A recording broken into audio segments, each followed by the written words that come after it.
Oui, oui.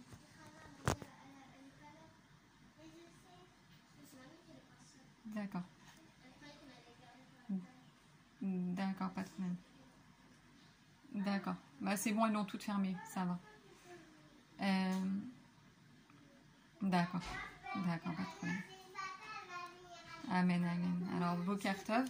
Alors voilà, la dernière fois, on avait vu donc des notions importantes. Je vais refaire juste un... On va reparler un petit peu rapidement. Je vais reprendre un petit peu les notions qu'on avait vues. On a parlé donc du Tohu et du Tikkun, d'accord. On a expliqué que la jeune fille, elle offre en fait, quand elle se marie, elle offre le Tohu à son mari et son mari lui donne sa part de Tikkun, d'accord. On a parlé aussi de tout ce qui est Sovev, Makif, Pnimi, Mémalé, d'accord, qui est à la lumière infinie de Dieu, qui est appelé Mémalé dans les Maharim. On a parlé donc des 4 mondes spirituels, mais évidemment il y a une infinité de mondes spirituels dans les mondes divins, mais on va dire que la Chassidoute, elle nous catégorise principalement les 4 mondes. Donc on a commencé à en parler.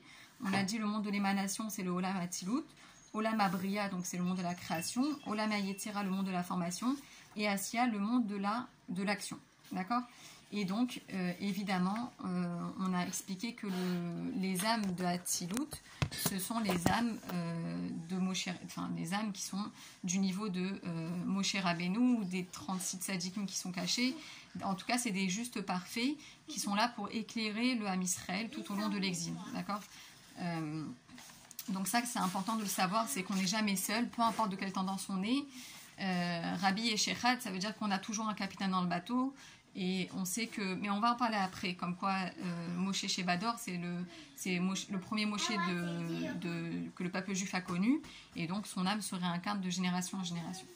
Alors aujourd'hui, on va parler d'un sujet dont on ne parle pas souvent, mais c'est vrai que ça revient beaucoup dans les Maharim des Rebbeim, et du Rabbi en particulier, c'est le Gan Eden. Voilà, le jardin du plaisir, dans sa traduction française. D'accord. Alors on va parler de qu'est-ce que c'est.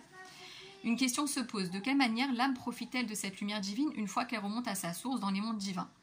Donc on se pose cette question-là. Bon, on va dire, nous on va recevoir le dévoilement de Mashiach, Neshama, Betor Gouf, mais on va dire, pour tous ceux qui nous ont quittés jusqu'à présent et que ça cesse, Amen, comment la Neshama, finalement, une fois qu'elle a terminé sa mission sur Terre, comment elle va profiter de cette Shrina, puisque c'est pour ça qu'elle était descendue, en haut dans les mondes divins, dans les mondes célestes. Pour comprendre ceci, il nous faut définir ce qu'est le Gan ou le jardin d'Éden, c'est-à-dire donc le jardin du plaisir ou monde futur. Donc dans les Maharim, il faut voir que parfois le Rabbi en parle comme donc le Gan Eden de la Géoula, c'est-à-dire le temps futur, si on veut. Et parfois, on en parle dans les Maharim comme donc le jardin où les âmes vont se reposer en attendant la Géoula, voilà, en attendant que le corps fusionne à nouveau avec la Neshama. D'accord ? Il s'agit du lieu spirituel où les âmes jouissent enfin de la lumière divine, une salle d'attente pour l'âme en attendant la résurrection de son corps éternel où l'essence de Dieu se dévoilera lors de la délivrance véritable et complète. Le niveau d'intensité de cette lumière est en rapport avec l'étude de la Torah et les accomplissements, les mitzvot effectués ici-bas au quotidien. Rappelons-nous qu'avant la naissance d'un enfant, dans notre monde de Asiya, l'âme accepte de se détacher de sa source près de la lumière de Dieu, parce qu'on lui fait savoir que son corps lui permettra de s'élever à un degré bien plus important que l'endroit où elle se trouvait avant de descendre dans ce monde-ci. Donc, en fait, ça rejoint exactement ce qu'elle a dit. Alors, je ne sais pas c'était quoi le nom de famille, la dame qui était là, qui a parlé ce matin, Hana, voilà, si je ne me trompe pas. Donc en fait, d'où l'importance de prendre soin de son corps, parce qu'en fait c'est l'outil unique qui va nous permettre en fait de réaliser ce pourquoi on est descendu sur terre. Donc la Neshama, avant de descendre, elle demande à Dieu, elle réclame, elle dit mais je ne suis pas assez proche de toi, je ne suis pas assez proche du trône céleste, laisse-moi retourner en bas. Il lui dit t'es sûr? Oui, il faut réapprendre tout, marcher, boire, dormir, réapprendre toute la Torah, réapprendre toutes les mitzvot, etc. Oui, je suis prête. La Neshama, elle est vraiment prête à tout à parier et à redescendre pour pouvoir, en fait, grâce au corps, grâce à sa vie terrestre et à tout ce qu'elle va réaliser grâce au corps dans le monde de l'action, retrouver en fait une place, mais rattachée dans la Géoula Métid Vashlema, plus proche d'Akadosh Baruch Hu, plus proche de la Shrina. D'accord ? on peut dire que c'est la même chose parce que en fait, quand la Géoula va venir, c'est le Rabbi Rehat, il me semble, qui dit on va regretter, on va dire oh là là, si j'avais pu, si j'avais su, j'aurais plus fait, j'aurais fait encore, oh là là. On va regretter amèrement l'exil. On a du mal à s'imaginer ça, mais bon, on va croire le Rabbi Rehat. Mais on va dire ah là là, si j'avais pu, j'aurais fait plus. Pourquoi ? Parce qu'en réalité, quand Mashiach il va se dévoiler, on n'aura plus cette course à faire des mitzvot, cette course à dévoiler Dieu encore et encore. Parce que ça y est, c'est fini, c'est jusqu'à maintenant. La partie, elle était jusqu'à maintenant. Il y avait le bien, le mal, le Yetzer Tov, le Yetzer Hara, etc. Maintenant, il n'y a plus de challenge, il n'y a plus de quoi se battre, il n'y a plus d'enjeux, il n'y a plus de dépassement de soi, etc. Ça y est, on a fini. C'était Ad Kan la course. D'accord ? D'où l'importance, en fait, de se dire que même si je ne réalise pas des grands projets comme la dame qui est intervenue, elle disait, j'arrive pas encore à réaliser mon projet. C'est pas grave. Petit peu par petit peu, peut-être faire un projet moins grand, le faire étape par étape. C'est ça qui est important. C'est juste d'être en chemin, en fait. C'est ça l'essentiel, c'est être en chemin. Pour évoluer, pour avancer, pour dévoiler la splendeur de Dieu. Aussi, le but de l'homme qui oublie son état antérieur lors de sa descente dans ce monde est de retrouver son Créateur et de le servir d'une manière plus parfaite encore que dans les vies précédentes. D'accord ? Donc en fait, Hachem, quand il nous envoie dans ce monde, il nous donne Alzheimer. On oublie tout, la Torah, on oublie les vies précédentes. Et d'un autre côté, heureusement, parce que c'est un gros bagage de vivre avec ça. Et donc, en fait, notre but de descendre sur Terre, c'est de revenir à l'unicité d'Hachem. D'accord ? On atterrit dans un monde de la pluralité et le but c'est de retrouver l'unicité d'Akadosh Baruch Hu. En tenant compte de ce principe, il y a une infinité de Gan Eden, autant qu'il peut exister de niveaux de travail sur Terre. De façon générale, ceux-ci sont liés avec les 4 mondes. En effet, tout dépend de la vie menée ici-bas. Ce que nous avons réalisé ici-bas devient notre acquis dans le Gan Eden en quelque sorte.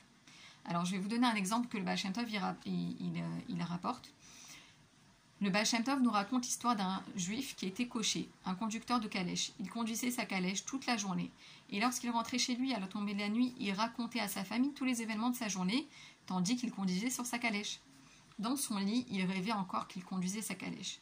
Le Baal Shem Tov conclut son histoire en précisant « Après 120 ans, au Gan Eden, que fait cet homme ? Il conduit toujours sa calèche. » Donc ça, c'est une histoire qui a été rapportée par le Rav Yitzhak Gainsbourg sur le Baal Shem Tov. Donc en fait, nos actions ici-bas construisent l'édifice de notre Gan Eden. Donc c'est la raison pour laquelle on doit absolument voler du temps au temps, même si on a un travail à côté qui semble chol, quoi qu'il arrive, rentrer la conscience que je sers Dieu à travers ça, j'élève mon âme à travers ça, et faire quoi qu'il arrive, Kiddush Hashem à travers ce chol, qui paraît chol, mais en fait il n'y a rien en dehors de lui. Il existe 3 sortes de Gan Eden, d'accord ? Donc ça c'est rapporté dans les Maharim. Donc un Gan Eden supérieur qui est lié au monde de Bria. On a 2 Gan Eden inférieurs qui sont liés à Yetzira et à Sia.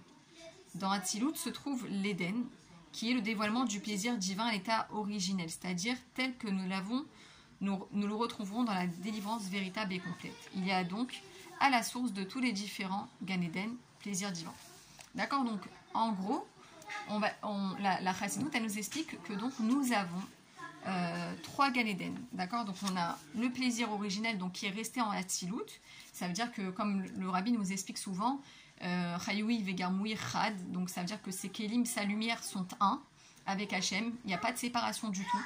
Donc c'est pour ça que en fait les âmes des tzadikim ils sont liés à l'âme, au niveau de Hatzilut. Il n'y a aucun frein, il n'y a aucune tendance autre que la lumière divine. Et on a donc le Gan Eden supérieur, Bria, et Yetzira Asiya, qui sont les Gan Eden inférieurs. D'accord ? Donc là, comment on va savoir à quel Neshama, à quel niveau on est lié ? Si vous avez des questions, vous m'arrêtez, les dames. Hein ? D'accord ? Sinon, on continue. Voilà, si c'est clair. De manière générale, les personnes qui servent Dieu en utilisant fréquemment leur force de réflexion, leur âme s'élève jusqu'au niveau de Gan Eden de Bria.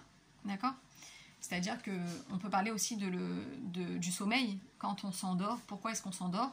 Une des raisons, c'est pour que la Neshama elle aille se ressourcer dans le Gan Eden qui correspond à la Neshama. Ça veut dire que, par exemple, je vais vous donner un exemple, une personne qui étudie toute la journée, qui est en fusion avec Akadosh Baruch Hu, qu'est-ce qu'elle va faire dans le Gan Eden la nuit ? Hop, elle va continuer à étudier la Torah en haut, d'accord ? Dans le niveau de Bria, parce que l'étude, forcément, c'est lié au niveau de Bria, c'est l'intellect. Les personnes qui servent la plupart du temps Dieu avec leurs sentiments, leur âme s'élève jusqu'au Gan Eden de Yetzira. D'accord, le Olam HaYetzira, il est lié avec les émotions, les sentiments. Enfin, les personnes qui utilisent essentiellement leur force dans le monde de l'action, leur âme s'élève jusqu'au Gan Eden de Asiya. Chaque personne se réalise différemment, à sa façon, et fait une résidence pour Dieu ici-bas selon la constitution que Dieu lui a attribuée, mais également selon son libre arbitre et ses efforts personnels pour donner bien plus que le meilleur de lui-même. Alors, je vais vous raconter une histoire qui est extraordinaire, hein, sûrement que vous l'avez déjà entendue. Un jour, le Rabbi Maharash enseignait à son fils, le Rabbi Rachab, à monter dans les mondes divins. Alors bon, vous savez que les Rébéim, eux, ils n'ont pas besoin de dormir pour aller dans les mondes divins, dans les mondes célestes. Ils sont les yeux ouverts dans ce monde-ci, hein, comme on a vu des histoires aussi avec le Rabbi Melech HaMashiach. Et en fait, ils peuvent être en pleine fila, en pleine Idbonénout de Chassidut, et hop, leur Neshama, elle s'élève dans les mondes divins. Et donc, le Rabbi Maharash, il enseignait au Rabbi Rachab de faire ce travail-là, de s'élever dans les Olamot Aïdonim. Le Rabbi Rachab était encore jeune et de ce fait avait accès limité à ce voyage de l'âme. Il dut donc attendre son père, le Rabbi Maharash, qui s'était élevé encore plus haut, alors que le Rabbi Rachab était déjà dans le niveau du Gan Eden de Olam Abriya. Il regarda donc autour de lui et aperçut un juif simple au milieu des grands sages qui l'entouraient. Lorsque le Rabbi Maharash rejoignit son fils, celui-ci lui demanda comment un juif de ce niveau pouvait se trouver à un tel degré d'élévation.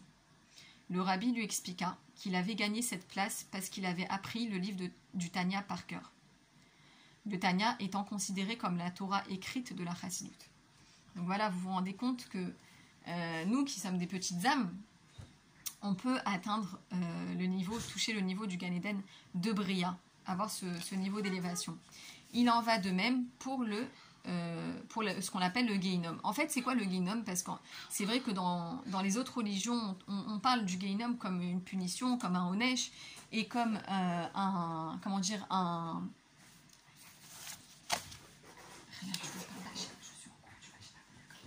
Excusez-moi. On parle du Gehinom comme une punition à la limite corporelle, mais c'est complètement ridicule déjà. On va comprendre pourquoi. Mais on va expliquer quand même cette notion, c'est important de le savoir parce que ça nous permet de prendre conscience des choses de manière beaucoup plus adulte et beaucoup plus responsable. La Chassidut, elle nous explique les mauvaises actions faites avec feu, c'est-à-dire fait avec enthousiasme, brûlent l'âme pour la purifier. Ça veut dire quoi brûler l'âme? On va expliquer. De même que les actions de bien dans le service de Dieu accomplies avec froideur glacent l'âme. Le futur spirituel qui nous attend ressemble, si on peut dire, à notre présent matériel. Précisons que l'on parle de notions complètement spirituelles. En fait, c'est la prise de conscience de l'âme qui fait qu'elle se repentit et non une douleur physique, évidemment. Ça veut dire que quand on parle, je sais pas moi, les goïms, ils représentent le diable, les marchémos, enfin c'est ridicule. On ne parle pas de ça, c'est juste que la Neshama, une fois qu'elle est déconnectée du corps, elle voit toute la vérité, elle comprend la vérité et elle a enfin débarrassé du sheker de ce monde-ci, d'accord? Et en fait, tout le principe, c'est que elle prend conscience, tout simplement, c'est la seule tchouva qu'elle a, auquel elle va avoir accès, et évidemment qu'on a accès à cette tchouva en permanence grâce à l'étude de la Chassidut, mais c'est important de comprendre ces notions-là parce que c'est ce que les Rébéim nous enseignent et c'est un héritage, d'accord, de la Chassidut.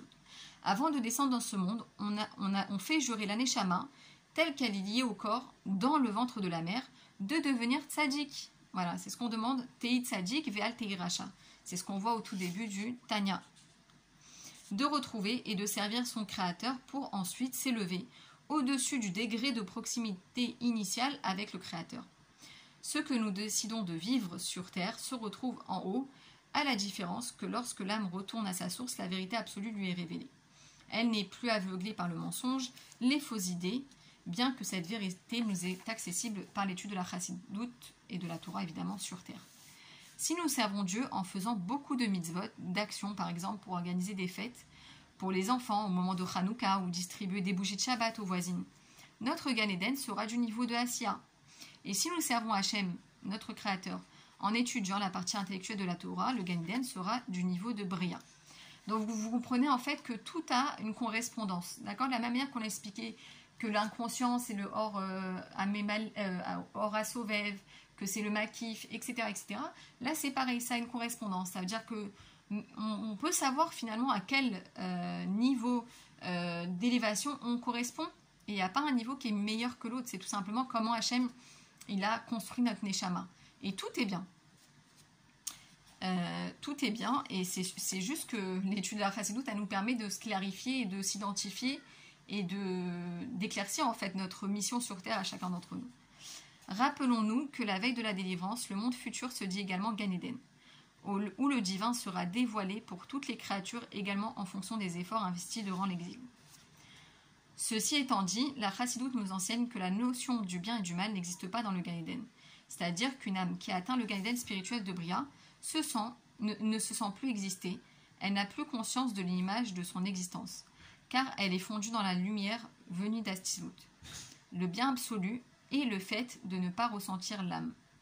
L'âme se fond totalement à sa source pour fusionner avec le plaisir divin. Donc en fait, une âme de Bria, en permanence, elle ne ressent pas son être exister.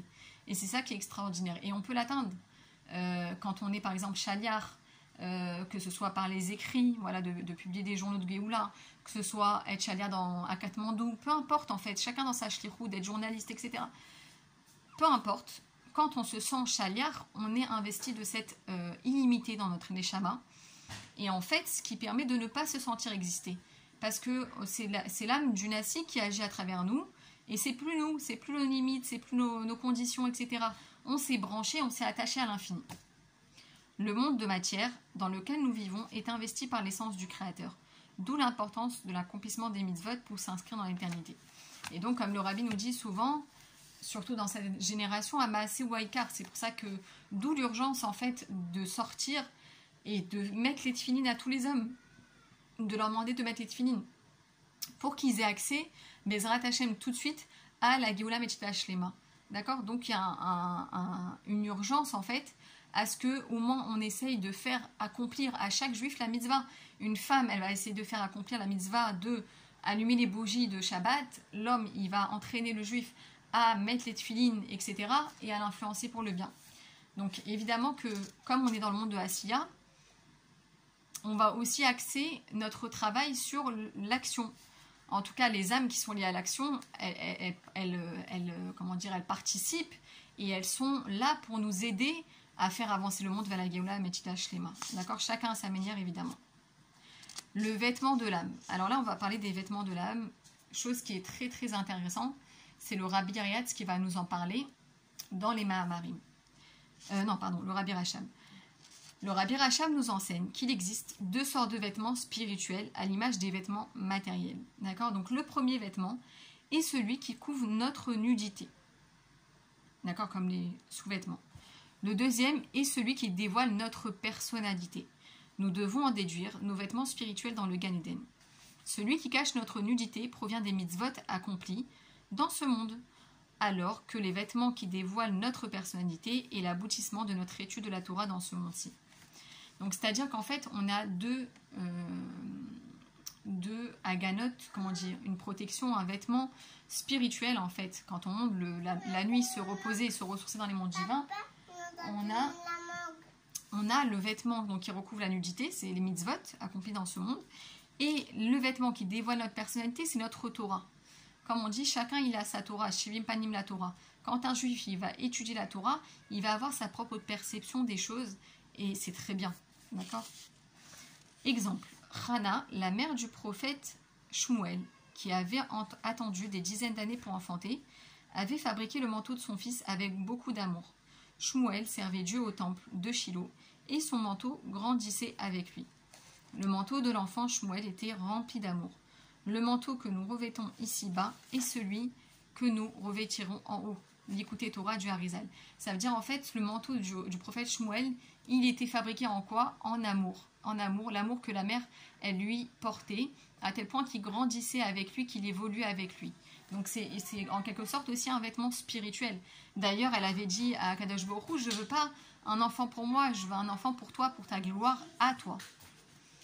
La finalité de l'étude de la Chassidoute doit être de magnifier les moindres détails de notre vie. L'étude de la Torah ne doit pas rester une perception superficielle, mais une conquête, ni non plus une conquête intellectuelle. Il faut en venir à la vivre, à la ressentir. Intérioriser ce que nous apprenons est sans doute un des points les plus importants avant de transmettre à notre entourage.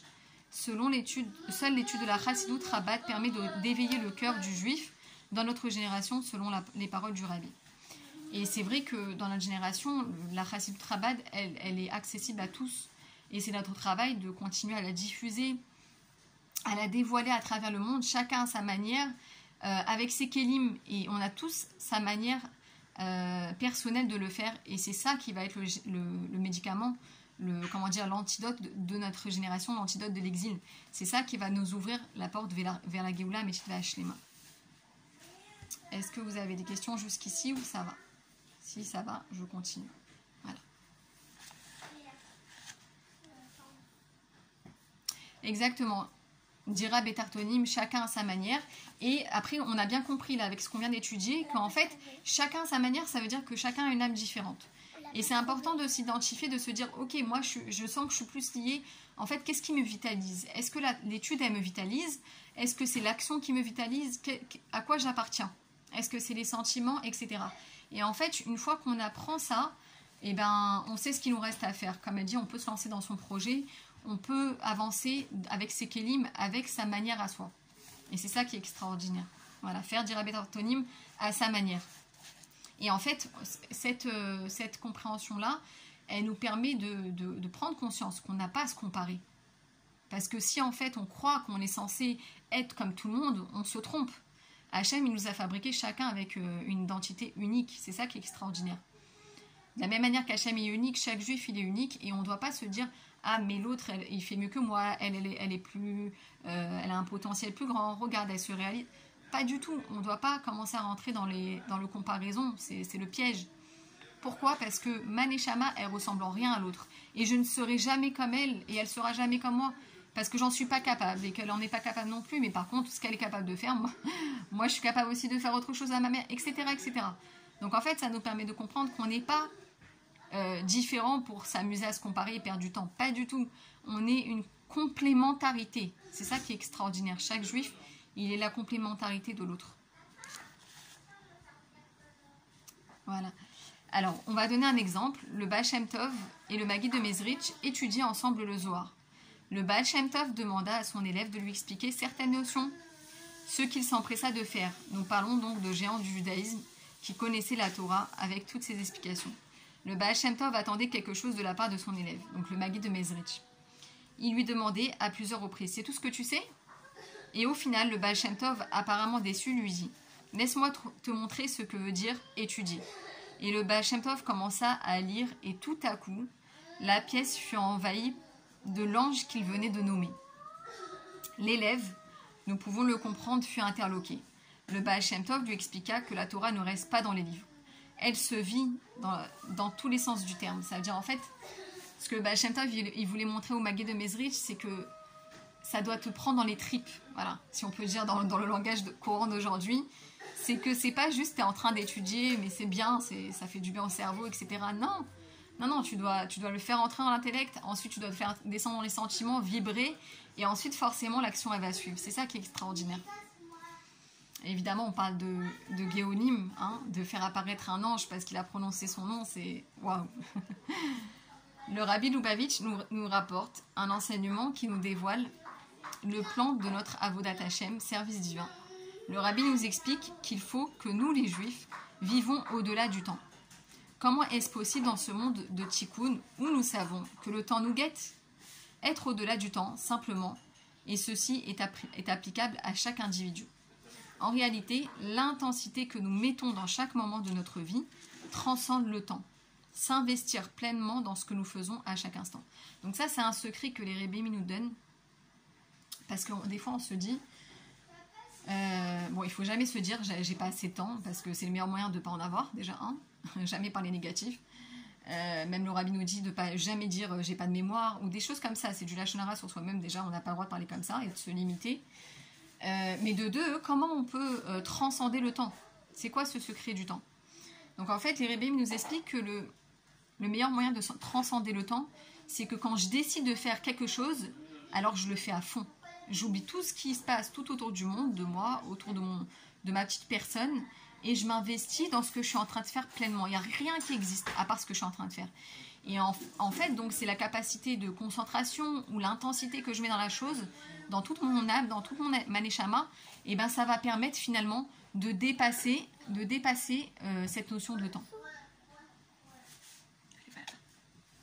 De transcender ce temps. D'accord ? Et d'ailleurs, je ne sais pas si ça vous est arrivé de rencontrer des gens qui font 1001 choses, qui ont 1001 projets en même temps. Et on se dit des fois, mais waouh, comment cette personne elle fait pour pas perdre le fil, comment elle fait pour s'organiser, etc. Bah c'est le secret que les Rebbeim nous transmettent, c'est d'être dans l'intensité. Ça veut dire dans la qualité de ce que je suis en train de faire. Voilà. Le Sefer, voici d'où est tiré cet enseignement. Le Sefer Yetzira, dans le commentaire du Ravad, nous rapporte les conditions dans lesquelles la Torah nous a été offerte et nous indique par la même, de quelle manière nous devons mener notre vie. La montagne du Sinaï était remplie de fumée lors du don de la Torah. Le mot fumée en ivrite se dit Hashan. En prenant ces 3 lettres, Aïn, Shin, Nun, nous obtenons les initiales des 3 mots Olam, Shana, Nefesh. Donc ça veut dire Olam, c'est le lieu dans lequel on se trouve. Shana, c'est le temps dans lequel on se trouve. Et Nefesh, l'âme dans l'action. Ça veut dire quoi l'âme dans l'action? C'est le 3e point le plus important. C'est l'âme qui s'investit pleinement dans ce qu'elle fait. La fumée indique les 3 domaines que chaque juif doit s'efforcer de maîtriser, voire dépasser en vivant intensément l'instant présent. Par exemple, il nous est raconté du Rabbi Rachab qu'il mettait une mezouza sur le linteau dès qu'il arrivait dans une auberge, alors que c'était temporaire. Son voyage était temporaire. Pourtant, selon la halakha, lorsque nous vivons moins d'1 mois dans une résidence provisoire, en dehors d'Israël, il n'y a pas d'obligation d'en poser une. Donc en fait, on voit à travers cette petite histoire que la notion du temps, de transcender le temps, elle n'est pas la même pour tout le monde. Et encore moins pour les Rebbeim qui venaient poser cette mezouza alors qu'il restait de manière provisoire. Et bien, ce n'était pas un empêchement pour lui, tellement l'intensité était forte de vivre l'instant présent, de poser la mezouza. D'accord ?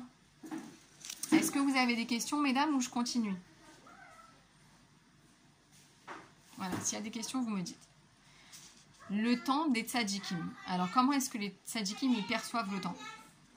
Les tzadikim ne perçoivent pas le temps de la même manière que la plupart des hommes. Ils sont au-dessus du temps, qu'ils transcendent par l'intensité de leur perception du divin.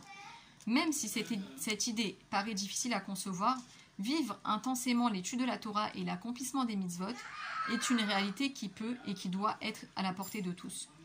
Selon le Baal Shem Tov, tout est possible lorsque l'on vit intensément l'instant présent. Et ça, c'est vrai que c'est le piège un peu de notre esprit, puisqu'aujourd'hui, on va dire, notre Géoula, elle doit venir surtout principalement de notre pensée. Aujourd'hui, on est vraiment dans la guerre de la pensée. Penser bien le sanitaire, la santé, etc. On est vraiment confinement, pas confinement, ça, pas ça. On est dans la guerre de la pensée, on est dans la lutte de penser bien tout le temps et de rester positif et d'être, comme Hana l'a dit tout à l'heure, et Emouna avait bitachon b'Hachem, et de se dire que Hachem, quoi qu'il arrive, il est là et qu'il nous protège, etc. Et en fait, le Baal Shem Tov nous explique, il y a ce secret de l'instant présent, de le vivre intensément, c'est à la portée de tous les Yehudim, de tous les Juifs. L'âme divine qui est au-delà du temps vient de se limiter dans un corps. Ok ? Et ce, depuis le moment du don de la Torah. Donc en fait, à Kabbalat Torah, qu'est-ce qui s'est passé? C'est l'âme et le corps qui ont été soudés ensemble pour l'éternité. Ça veut dire que l'âme ne peut plus se passer du corps et le corps ne peut plus se passer de l'âme. D'accord? Et ça, c'est important. Pourquoi? L'instant où elle a dû s'habiller et se dévoiler dans la structure qui lui est donnée, le corps devient sa limite. Une limite qu'elle doit subjuguer par son expression dans le service de Dieu. Donc en réalité, ce qui paraît une limite n'en est pas une. L'âme qui est éternelle, qui est infinie, qui est illimitée, etc., qui est tellement spirituelle, elle vient se souder au corps qui paraît tellement limité, tellement enfermé, etc., etc. Mais en réalité, le secret, c'est quoi? C'est que grâce à la Torah et aux mitzvot, l'âme et le corps, ensemble, ils arrivent à transcender cette limite et à s'inscrire dans l'éternité. Cette limite apparente doit retrouver l'illimité en s'attachant à l'étude de la Torah et à l'accomplissement des mitzvot en faisant une dira betartonim, une rédence pour Dieu ici-bas. La vie nous offre d'infinies possibilités d'épanouissement, que ce soit dans le domaine personnel, familial, professionnel ou dans des loisirs. D'accord, donc ça, ça résume un peu pourquoi on est obligé de s'épanouir, pourquoi on est obligé d'aller dans notre chemin personnel à chacun d'entre nous pour dévoiler la lumière divine à notre manière. Pourquoi? Parce que finalement, grâce à ça, on va transcender la limite du corps et on va atteindre la Géoula Metiva Shlema, c'est-à-dire en fait de dévoiler que le corps, il est mamash éternel, que il nous paraît limité parce que Dieu nous dit allô, si je te donne trop de temps, tu vas prendre ton temps pour me servir, alors viens, on te donne une petite limite dans le temps.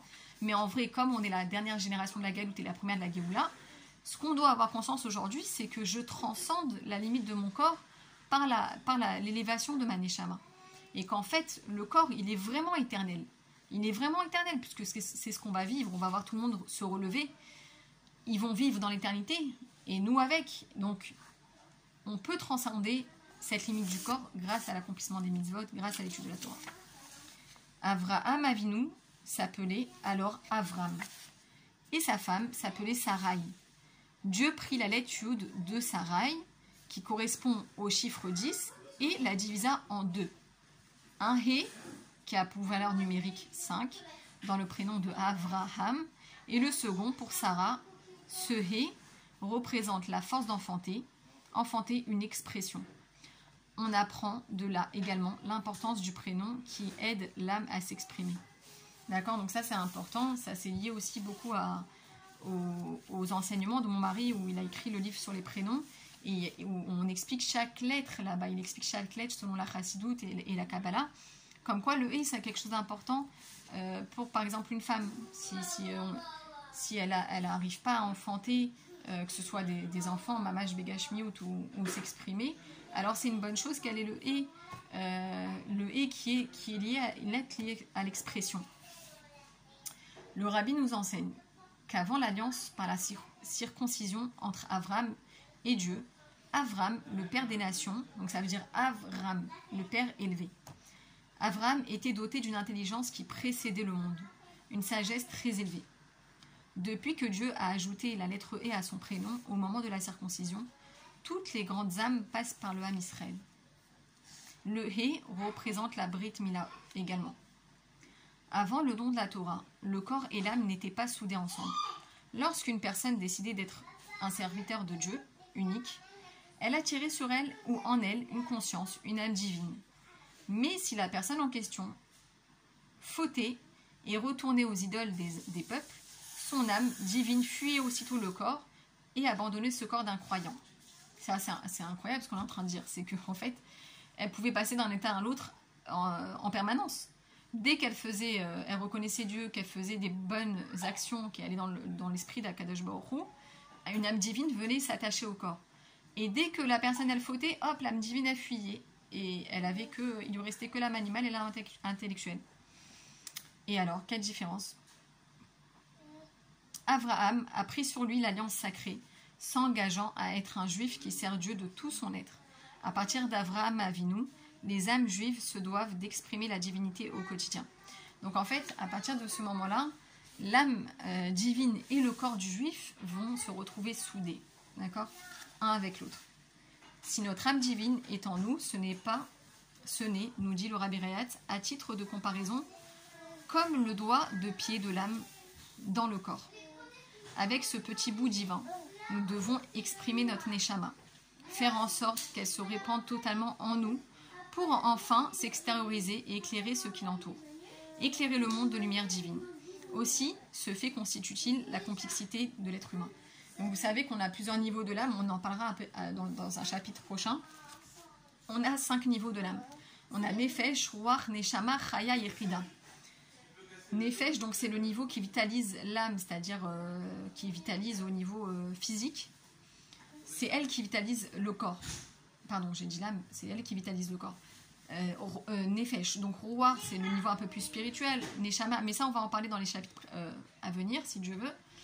Mais en gros, ce qu'il nous dit là, c'est que Le Rabbi Rayat, il nous dit, mais sache que en fait, tu crois que tu as ton âme qui est dans ton corps, mais non. Tu as juste le nefesh qui est dans ton corps, c'est tout. Tout le reste, nefesh, ruach, neshama, chaya, yechida, ils sont en dehors du corps, ils sont à l'extérieur, ils sont makif, ils sont autour de toi. C'est extraordinaire. Atteindre un niveau où nous faisons résider le divin, non seulement à travers notre intellect et nos sentiments, mais aussi à travers nos actions. Faire pénétrer notre inconscient dans notre conscience limitée, en structurant la compréhension, sans pour autant abîmer la lumière originelle de Dieu, sans la réduire ni la restreindre, mais au contraire en la sublimant, en s'investissant dans les domaines constructifs, positifs qui nous font du bien et qui nous font se sentir bien. Donc ça, c'est important de comprendre que quand on étudie Chassidut particulièrement, et évidemment quand on fait les mitzvot, quand on étudie la Torah de manière générale, en fait, on est en train de faire pénétrer l'inconscient dans le conscient. C'est ce qu'on est en train de faire. Et c'est pas rien, c'est ce pourquoi on est venu sur Terre. C'est-à-dire d'être en permanence dans un cercle vertueux où on vit en conscience notre inconscient. C'est extraordinaire. Comme nous l'avons étudié, le mot Ashan, donc qui veut dire fumée, à travers ces trois lettres, lieu, temps et l'âme dans l'action, nous révèle le processus que nous allons utiliser pour dévoiler ce qui nous habite. Donc, encore une fois, quand on fait quelque chose, il y a le lieu où on se trouve, être pleinement investi dans ce lieu, être pleinement investi dans le temps dans lequel on est, et dans l'action qu'on est en train de réaliser avec l'intensité de toute la Neshama. Lorsque le patriarche Yaakov, frère d'Esav, rachète tout le plat de l'entier à son frère, il rachète en réalité l'héritage de l'âme divine et les qualités de son père Yitzhak. De même, le conflit qui existait entre Yosef et ses frères révèle d'une jalousie légitime, puisque ceux-ci craignaient qu'il récupère à lui seul l'âme divine, transmise par leur père. Ils avaient tous conscience de la proximité infaillible d'une âme juive avec son créateur. En fait, vous savez, qu'est-ce qu'on est en train de dire? Que les combats, on va dire les luttes entre, par exemple, Esav et Yaakov Avinu, quand il lui a volé, il dit qu'il lui a volé le droit d'aînesse alors qu'il l'avait donné pleinement. En fait, qu'est-ce qu'il va jalouser? Et pareil, Yosef avec ses frères, qu'est-ce qu'ils vont lui jalouser finalement? Ils vont lui jalouser cette âme divine. Pourquoi? Parce qu'ils savent et ils ont conscience et ils savent complètement que l'âme divine, elle a une proximité particulière avec le Créateur de l'univers. Et c'est ça en fait qui vont se jalouser les uns les autres. Et au Hachem, on va voir que les tribus en fait, elles n'avaient pas de quoi craindre, puisque même si Yosef avait une proximité particulière avec Yaakov Avinu, puisque la Torah nous dit que Yaakov il ne vit que pour Yosef, quand même ça va être les 12 tribus, elles vont être à l'origine et à la création de tout le Ham Israël, tout le peuple juif. Donc en fait l'âme divine ne va pas leur être enlevée, puisque au contraire ils vont être ceux qui vont donner naissance au Ham Israël. Voilà mesdames, on va arrêter là pour aujourd'hui. Dites-moi si vous avez des questions, est-ce que vous avez tout compris, est-ce que c'était clair? Je vais arrêter l'enregistrement de l'autre côté, voilà, hop.